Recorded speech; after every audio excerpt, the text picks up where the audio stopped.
What's up, everybody? Today I want to talk to you all about the reflections of life in Melee. What I mean by this is sort of how the two journeys are intertwined, your Melee career and just your life experience. And so to start off, kind of going into the start of life, right? What I have written here is the excitement of exploration without expectation. I'm sure that you all have fond memories of being, 5 to 7 years old and just not having any expectations and, running free and learning about life. And even the lessons you learn in school are so interesting to you because everything is new and fresh. This has like a direct correlation to what it's like to figure out Melee for the first time. I'm sure a lot of you guys have watched like learning advanced techniques videos on YouTube, or I guess SSBM tutorials has tons of videos that I'm sure new players watch, and you hit the grind and it's just fun. You're playing with your friends and you're improving, everybody's getting better, you start to beat people, and it's just this free-flowing sort of expectationless world where you can kind of do whatever you want, and a lot of people are really engulfed in that feeling, and it can be really, really amazing. But as you know, as someone that's grown up through the world, that this is not always what life is like, right? So the next part of this is to improve, you have to refine, right? But through that, expectations can grow. And if you fail to meet certain expectations, that's when you're met with disappointment. This is exactly the same in, let's say, you get to middle school, tests start getting harder. I'm sure a lot of you in the comments, I'm sure you guys have seen, people get really, really upset or disappointed at not meeting those expectations. We've seen tons of gods and top players just get so upset because it matters to them, right? Similar to how, let's say you're in school, right? And you come home and you got a bad grade, right? This is no longer some expectationless world where nothing really matters and you're just in it to learn and have fun. Now your parents are a little upset with you, right? It's not necessarily you that's placed the expectations on yourself, but other people are also placing those expectations on you. This is similar to how a lot of people can have communities or regions that put expectations on them. MIOM Top 100 lists can put expectations on someone to perform to that certain level that they've achieved before. If you're a sponsored player, there's a lot of expectation built up around, having to perform for your sponsor and wanting them to be happy with what you've achieved. Similar to how your parents or your teachers, expect certain things from you in your life performance, right? But at the end of the day, you have to realize that this is your experience and you have to take it for yourself. You have to be willing to learn and find the fun in the challenges, right? This is incredibly important in both regards.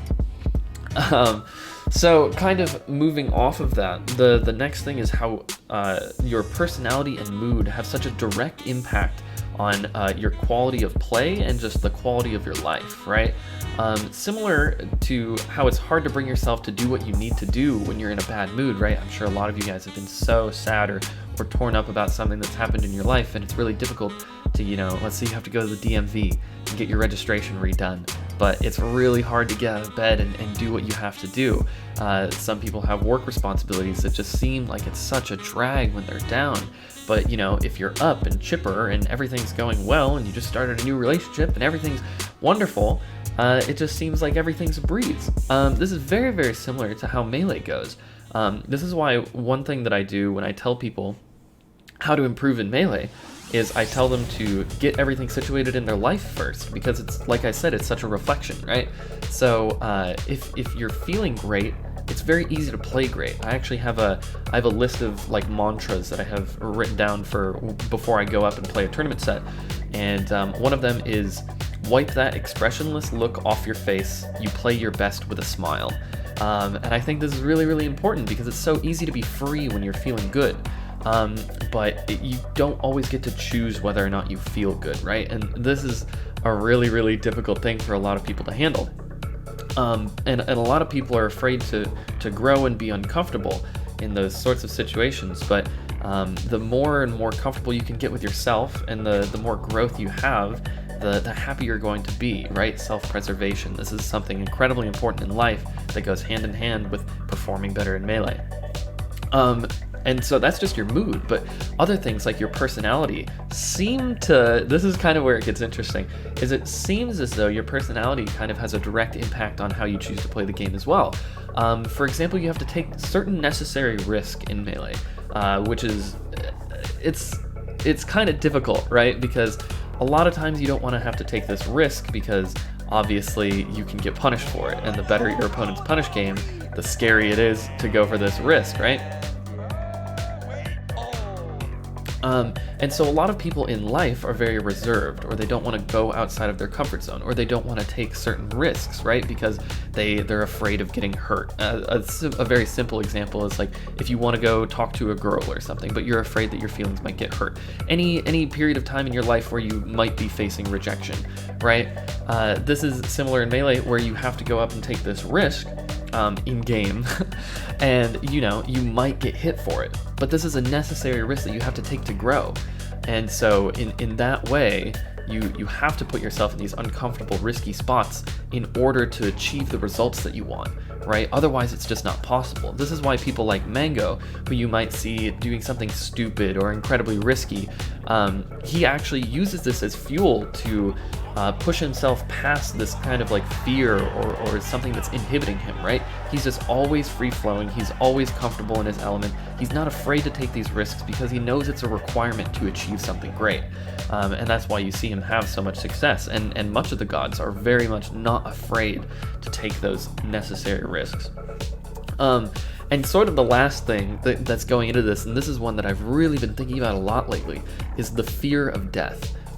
This obviously is just a real world concept that, holds a lot of people back in life, right? People are way too afraid and paranoid about like certain risk, right? And so if you fear losing your life, or if you're just constantly paranoid, you're missing a lot of opportunities in your life. There are so many things that you could be doing, and that kind of fear and anxiety is holding you back. And this is very similar. I just went on a Twitter thread where Mega Christmas, another Falco player, was talking about why it's so difficult to ledge dash in tournament but not in friendlies. But it's so easy to do something when there's no fear of death, right? Like let's say that you're on a BMX bike and you want to do a backflip, right? If you're doing a backflip and there's concrete underneath you, there's a lot to be afraid of, right? There's a risk. But if you're just going into a bunch of foam pads and you're going to be completely fine even if you biff or whatever, right? Like that fear isn't there. This is very similar to ledge dashing in Melee, and how in practice it's like, well, if you lose your stock in practice, it doesn't even matter. So once you enter this tournament realm, all of a sudden those expectations and fear of death are on you. And it's incredibly difficult to perform unless you are able to shed that, fall back on your practice, and know that you can do it, right? So the faster and faster you can get over this fear of death, this is actually a quote from Drug Fox, the faster you can get over the fear of death, the quicker you'll be sick at the game. And so it's just so interesting to me that all of these sort of concepts that are a part of your life experience go so hand in hand with your Melee career and experience, right? And so many people let these things inhibit them. But in reality, you can change your identity in real life and in Melee, right? You can take those necessary risks. You can be that person to go outside of their comfort zone and do what they need to, right? Don't be afraid to grow. Being uncomfortable is natural, right? All of these things will help you in not only life, but your Melee career. And so I learned these lessons through playing Melee, right? And failing. And, some of my greatest failures have taught me my greatest lessons. Very similar to how that happens in life. So I just kind of wanted to showcase that sort of concept, because I do talk about it quite a bit on my stream, and I never really go in depth about it. But if any of you guys want to expand on it or have any questions, feel free to drop a comment below. And thank you guys for watching, and I'll catch you all next time, okay? Peace.